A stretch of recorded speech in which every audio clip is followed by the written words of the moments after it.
Harden did. It's not a knock on these other players.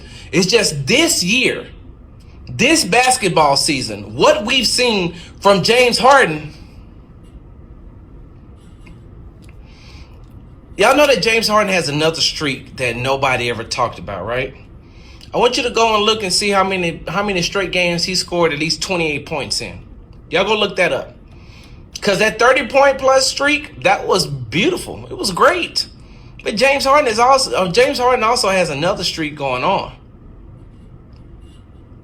They have a tough matchup tonight versus the Toronto Raptors. If they can come out and win this game and have a 6-game winning streak and be 6-1 since the All-Star break, only losing to the worst team in the NBA, and that's the Los Angeles Lakers, y'all better look out. Fans in Great Britain over former Wild because he's going to have a mandatory rematch. Oh wow!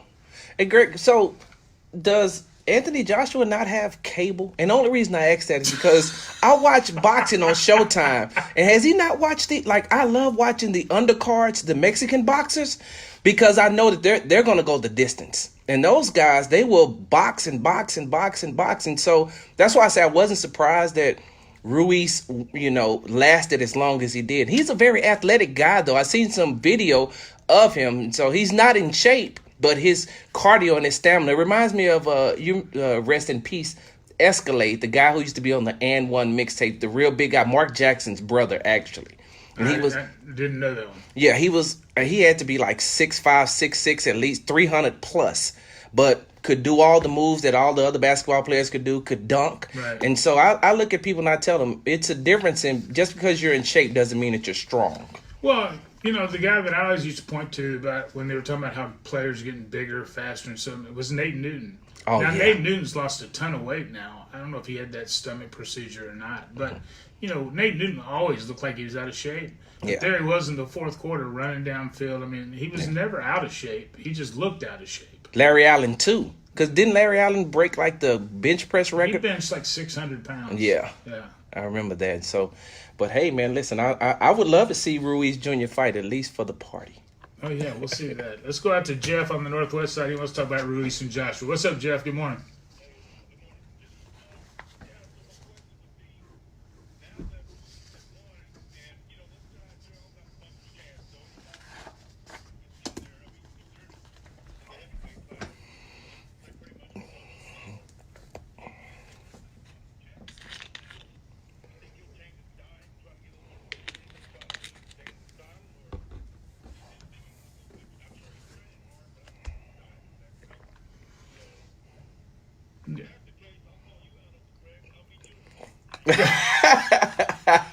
Yeah, my diet's not that great either. I might bring a fifth with me into the ring. No, I don't know because that's the thing. You just don't know that much about Andy Ruiz Jr. Yeah. And I've never seen him fight before. But I saw him fight the other night, and I tell you what, the guy has heart. I never heard of Buster Douglas before he knocked out Mike Tyson. So Yeah, you didn't hear much from him after that. at all. So but I tell you what, it sets up a heavyweight division that at least has some interest now. yeah, are the Klitschko's still fighting in the heavyweight division? No, they're done. They're done, Yeah. both of them. Yeah. And so Anthony Joshua was the guy then in the heavyweight division. Actually, Anthony Joshua had 3 titles. Oh wow, he did, didn't he? Yeah, so he was really the most decorated heavyweight. And now Ruiz has them all. Has 3 of them, yeah. Oh man, I know I would wear all And of in them his everywhere I interview, go. in his post-fight interview, he said, "Mama, our lives are going to change." All right, Randy, we see you. We're going to get back talking more sports in the trenches only on Sports Talk. 790. Really showed some championship heart yesterday to me. They were down big in the first half to the Toronto Raptors. And Seth Curry basically walked off the floor because they thought he was feeling dizzy. Maybe he had some flu-type bug. And before you know it, you look up, and at halftime, the Warriors are only down by 5. And you go, what just happened? Yeah, it definitely have to be in, 15 they were down, 17, something like that? Yeah, and then you come back in the third quarter, and they just basically took it from there. Yeah, I tell people all the time that Steve Kerr is the second best coach in the NBA. Nobody makes in-game adjustments better than him than Only Popovich. That's it. But something about him going in and give a shout out to his assistants as well, because they are the ones that are looking and picking out this is wrong, this is wrong, this is wrong. Because what did they go on, 18-1 run or something like that? But something that we're used to. People are always saying that the Warriors are never out of a game. They're never down, because come that third quarter, if you can survive that third quarter, which is what Toronto did in game one, if you can survive that first quarter, you can get away with beating them. But if you can't survive that third quarter, you're done. And Greg, one thing that I want to point out about that last play, the one that Iguodala hit the game-winning shot, there was something in that people are missing. Livingston came to the ball. So for all you coaches out there, all you young basketball players, watch the little things that goes on in basketball games, because if Livingston doesn't come to the ball, that's a steal. So if he just stands there and waits for the ball to come to him, that's a steal. But he came to the ball, which allowed them to hit. It's like an NFL receiver. Yes. You got to come back to the football. You can't just sit there and wait for it. Exactly. An interception. Yeah. Klay Thompson scored 25 points before leaving with a hamstring injury. Steph Curry had 23, and the Warriors ran off the first 18 points of the second half on that way to that 109-104 victory over the Toronto Raptors on Sunday night that tied the NBA Finals at one game apiece.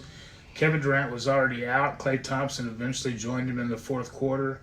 But the thing about this game was Klay Thompson had 25 points, 5 rebounds. Steph Curry, 23 points, 3 rebounds. Draymond Green, 17 points, 10 rebounds, 9 assists. Missed 1 assist from having another triple-double.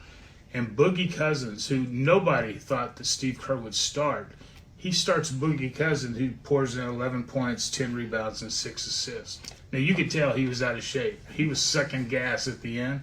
But Boogie showed up when he needed to. The sad part about it, Greg, is Boogie Cousins looked like Jokic from Denver. And I was like, wait, but the Joker plays the whole year like that. Boogie's coming back. At least he has an excuse. But, yeah, he was huffing and puffing at the end. But they need his grit and determination and his pretty much his nastiness. This is what the Rockets need a player like that. They don't have a player like that. A big-bodied guy that can control the middle of the paint. Yeah, and that's PJ Tucker is nasty, but he ain't Boogie Cousins nasty. Like, Boogie has that reputation of, hey, look, you come over here, I'm gonna let you know, like, I can take a foul. So, I got 6 to give. Well, Kawhi Leonard had 34 points and 14 rebounds for the Raptors. They had won 5 straight since falling behind 2-0 in the Eastern Conference Finals. They now moved to Oracle Arena for Games 3 and 4, with the first NBA Finals to be played outside the U.S., assured of returning to Canada for Game 5. Yeah.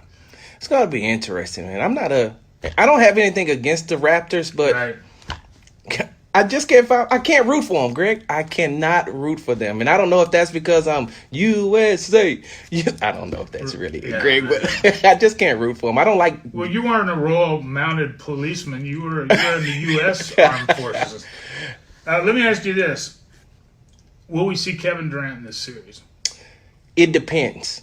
If the Warriors win Game 3 without him, you probably won't, or it depends on if Looney, because Kevon Looney got hurt last night as well. Right. So it depends on if Looney or Klay comes back. If neither one of them comes back, they may rush him just to have his presence on the floor.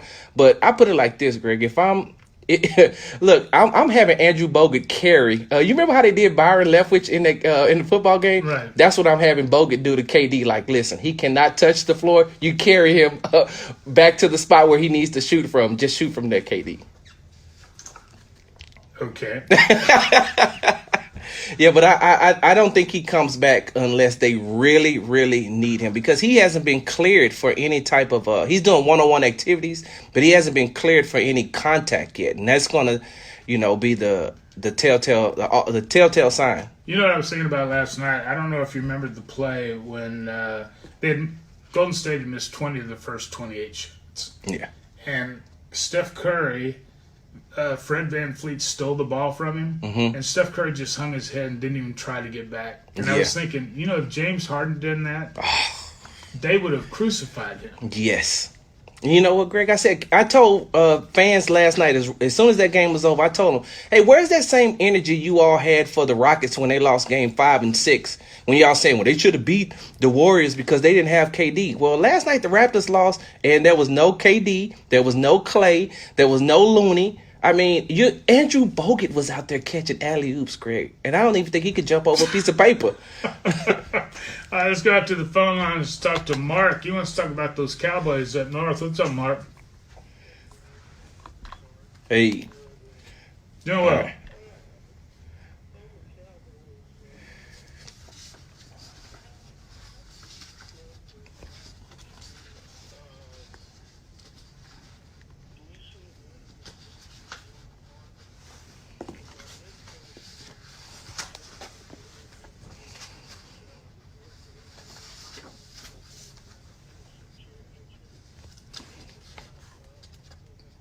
Well, I'll give my opinion, and Sarge can give his. I think Garrett's got to win the division to retain his job, and that's going to be tough to do with a team like Philadelphia in the division.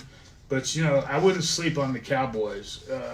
Dak Prescott's going to be a big key for him, but Ezekiel Elliott's a star of the linebacker core. Jalen Smith, Leighton Vander Esch, Sean Lee, they can dominate.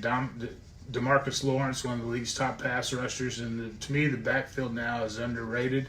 You got Amari Cooper and Dak Prescott that really have to show up, but is Randall Cobb going to be the guy that can fill in? Is Jason Witten going to be a shadow of himself by coming out of the booth for a year? Those are some concerns I have for the Cowboys. I don't see them winning the division. I think the Eagles will win the division, but you never know because Carson Wentz doesn't seem to be able to stay healthy. I don't think so either. So the Cowboys, to me, are the most talented team in the NFC East. If Dak Prescott can work in the offseason with some of his receivers to get – his problem is he can't connect with them for some reason. It's like, it's either short passes, but he cannot throw longer. Gallup, because Gallup gets open a lot, which is a second-year player out of Colorado State, right, if I'm not mistaken. So. Yeah, but having Randall Cobb is going to be one of those veteran presence in the huddle. If he can stay healthy. Yeah. Let me tell you, as a Packer fan, he doesn't play a full season very often. Oh, really? Yeah. Yeah, and so if I think that the Cowboys will win the division, they have the most talent, I think. I don't see. So you're picking the Cowboys to win the division? Oh, yeah, the Eagles. Carson Wentz hasn't proved it. I want him to stay healthy for an entire season first, and then I don't believe in the Giants. And the team out of Washington, I don't believe in them as well. But this is the year. And Jason Garrett can only keep his job. He has to get to the NFC Championship game. If he doesn't get to the NFC Championship game, I don't see him surviving. You may be looking at the next coach in waiting in Jason Garrett or Chris Richards. Well, the reason I like the Eagles is because I love Wentz when he's healthy. Mm-hmm. I like them adding Jordan Howard to that running back. They also drafted, I'm trying to remember the kid's name, Miles Sanders in the second round, another running back. And they got a solid defense. And to me, their defense is better than the Cowboys. So it's going to be interesting to see how that division plays out. But it's definitely come down to Philadelphia and Dallas. Yeah, Carson Wentz hasn't proven to me that he can throw the ball long either. Zach Ertz is his favorite target. And when you're tight end, I mean, you know this, Greg. When your tight end is your favorite target, that means that you either have a problem reading the field or accuracy issue, right? When you just keep dumping into the flats all the time to the tight end? Well, if you're checking down all the time, but we never throw to our tight end here in Houston. Well, I mean, but you know what? I think that this year, though, I would like to see them throw a little bit more to the Jordans. Because I don't know if the guy at San Diego State, I can't pronounce his name. Yeah, and he said it. He said his full name last week at OTAs during the press conference, and I was like, bro, I'll never be able to say that. I'll just call you the triathlon out of KW. the triathlon out of San Diego State, because he played 4 or 5 sports. Right. Yeah. I want to go back to the Raptors and the Warriors for a second. Mm-hmm. What's happened to Kyle Lowry? For a guy that's getting paid $31 million, I'm not saying he's turning over the ball or anything, but he is not contributing like he should be contributing. I think that Kyle Lowry, in all honesty, and this is, I don't want people to, jump all on me for this. 13 points and 1 rebound. I think Kyle Lowry needs to see a sports psychologist. I honestly and truly do. You know who he reminds me of? He reminds me of Tony Romo. Great in the regular season, but you get him into the postseason when the pressure's on and something just happens to him. He becomes a mental case. This is usual Kyle Lowry. This is what he does in the playoffs. He disappears the same way Romo used to do for the Cowboys. And so I think that he may need to see a sports psychologist because think about it like this, Greg. That 6 foul that he got 94 feet from the basket didn't make any sense at all. Right. Why are you trying to strip the ball like that knowing you got 5 fouls? The reach around the way. Yeah. I mean, it was. You watched him just score 7 points in game 1 or 2 of 9 shooting because the Raptors had plenty of other people step up. But in game 2, when they really needed him, when they weren't, they were just, other than Kawhi, they were struggling offensively. He scored 13 points with 2 assists, minus 17. Yeah. When he's on the floor. And then, like you said, he spent the whole game in foul trouble, which basically stopped him. But he has not been what they needed him to be in this finals. So you think, well, what's the best way to take yourself out of a game? Foul out. He's fouled out a lot in these playoffs. And so maybe him fouling out, making it look like he's being very aggressive, will pull him out of the game, and the pressure's not on him. I don't know what it is about Kyle Lowry. He just can't get over that hump. All right, well, jump in on the conversation. AJ, on last week, I wrote an article and said, and within the article, I said that if I was Kawhi Leonard, I would talk to Kevin Durant and ask him, after the 2012 NBA championship, do you think that you would have ever, 2012 NBA finals, do you think that you would ever won a championship again with the Oklahoma City Thunder? And the reason why I said if I was Kawhi Leonard, I would ask him that is because I'm not going to Toronto and I'm not signing with Toronto because Danny Green's a free agent this year. He's going to be gone. Marc Gasol has a player option, but next year he becomes a free agent. He's going to want big money. Serge Ibaka becomes a free agent, and these are unrestricted free agents. So you got Serge Ibaka, Marc Gasol, Kyle Lowry, and Fred VanVleet. They can still sign Siakam. Okay. But if I'm Kawhi Leonard, why am I signing a 5-year deal with you all when we're finna be depleted? We're never going to get back to this moment again. So if I'm a big name free agent who Toronto has never been able to get, why am I going to Toronto? I'm not looking at Toronto as if like this would be they won't go back to the finals for another 15, 20 years, AJ. That's a segment. Big Sarge sitting in for Greg, feeling a little bit under the weather, talking about those Houston Rockets. A lot of rumors coming out. A lot of people trying to speculate what will happen. Will Mike D'Antoni enter this upcoming season as a lame duck coach? And I remember Tillman Fertitta, the owner of the Rockets, saying that he doesn't believe in that term. Either way, you have a situation now where many assistants have been fired and there has not been an extension for Mike D'Antoni. So you just wonder what is going to happen between now and the start of the season. Yeah, I look at it the same way, Indy. And, I wanted to go back to an earlier conversation that we were having with Mike D'Antoni and his system. You remember in the 2018 Western Conference Finals where they missed, 27 threes in a row, if I'm not mistaken, took a total of like 44. But in the midst of taking missing those 27 threes, they never, ever changed up the style. And especially in 2018 when the pick and roll was their bread and butter with Harden and with Harding and Clint Capella. Mm-hmm. But they never went to that, and they just kept shooting threes.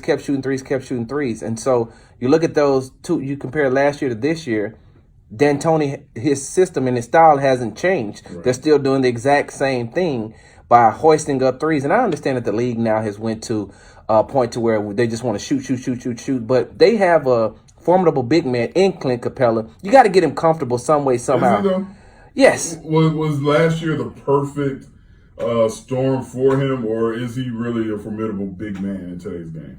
I think that he is, but you just got to put him. I think that in the right system, of course, he's not going to hit the little mid-range jumper for you, but he's great at the pick and roll. And when you go to the pick and roll with him, you have to pick your poison. Either you're going to stay with Harden and let him roll to the basket, or you're going to stay with him and allow Harden to get to the basket, or even Chris Paul. And so I think that they got away from that. And Clint Capella didn't touch the ball a lot because you look at his offense, it was a lot of lobs. Mm-hmm. It was a lot of getting the rebound, putting it back. They never really ran plays for him. He almost reminded me of, you think about it like this, he reminded me of Robert Horry. Robert Horry didn't have any plays designed for him, so everything he got was scraps. Right. And there was a whole lot of scraps that resulted in a whole lot of gold and diamond rings. Yeah. 713-212-579. To cheer on Jamal Charlo. Then they have they just had a boxing match not too long ago over at Toyota Center, right?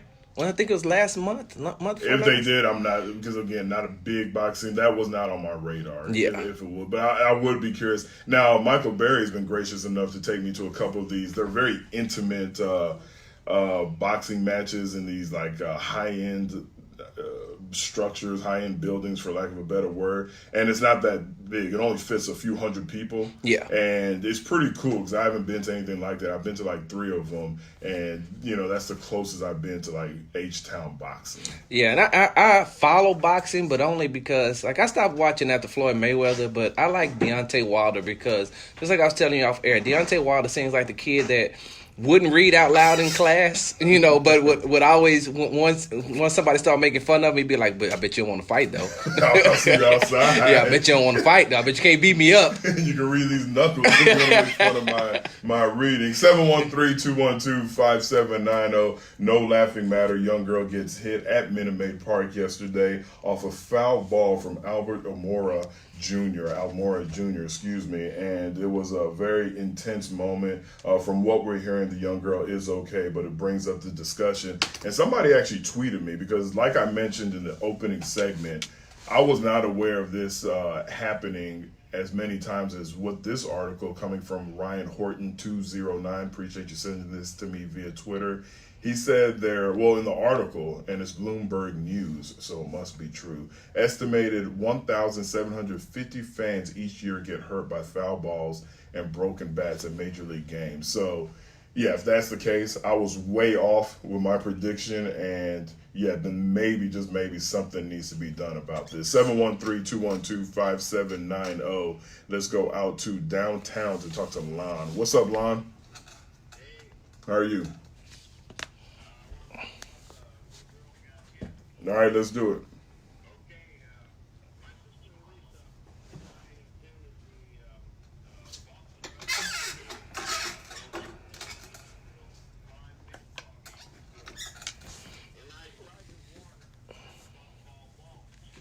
And when she got in there, she was so heads up and what do you call the talk of the hot dogs and all that stuff that goes on in baseball games. I tried to explain to her that when a foul ball is hit, cover your head and duck, because everybody's going to spread out in front of you. And I couldn't get it through her head, and she was actually a friend of Jim Hickey when that little girl got hit. And she used to drive cab for him, but I couldn't get it through her head that a foul ball can actually kill you. And what do you say about that? I don't say anything. That's tough that, you couldn't get it through her head. But I will say, once I went to a game, I really realized how dangerous it was to be in the path of a foul ball. Yeah, and here's the thing, too, Andy. So even as high as we're sitting up when we're in the press box, I want to say earlier part of this year, 2 foul balls came so quick, Indy, that if we hadn't a ducked, it left an indention in part of the wall. And so we're not even safe sometimes as quick as that ball comes off that bat. And look how high up we are. So I don't know, they're going to you can't put net around the entire stadium. And so that's how I look at it is when we see things like this, or when we hear about putting the nets, I don't want it to take away from the natural feel of the game, indeed. I don't know if it will, but again, as long as I've been watching and following baseball longer than most people out there since 2017, I've only been to a couple of games, and I just wonder what the net will do. And now, Nick, are you a big baseball guy? How many games have you gone to in your lifespan? Well, I don't need an exact number. 5, 10, 20? Okay. Do you think the nets around the stadium will change the mood?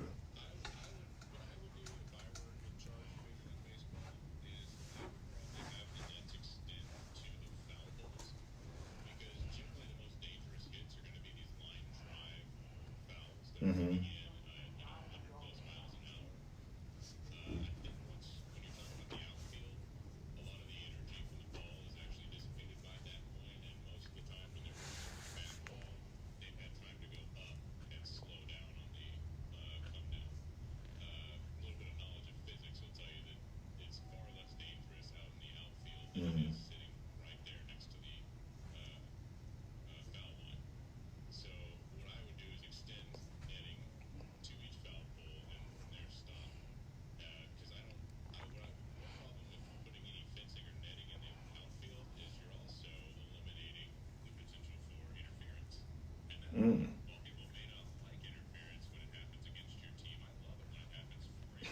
Right.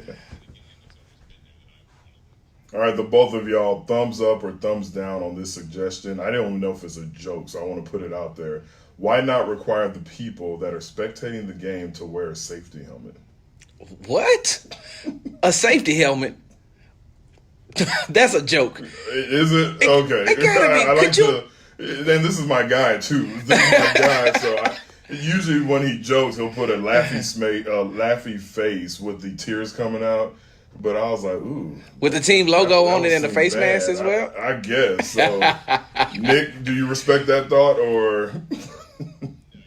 Yeah, you can't do that. 713-212-5790. One thing we can do is go back to those phone lines and bring you in the trenches with us. Big Sarge sitting in for Greg Cook. Jay, what's up, brother? What's going on? Okay.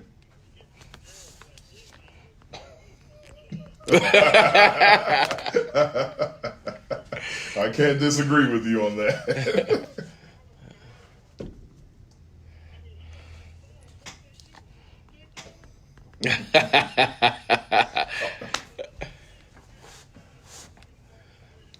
Definitely wasn't a happy ending.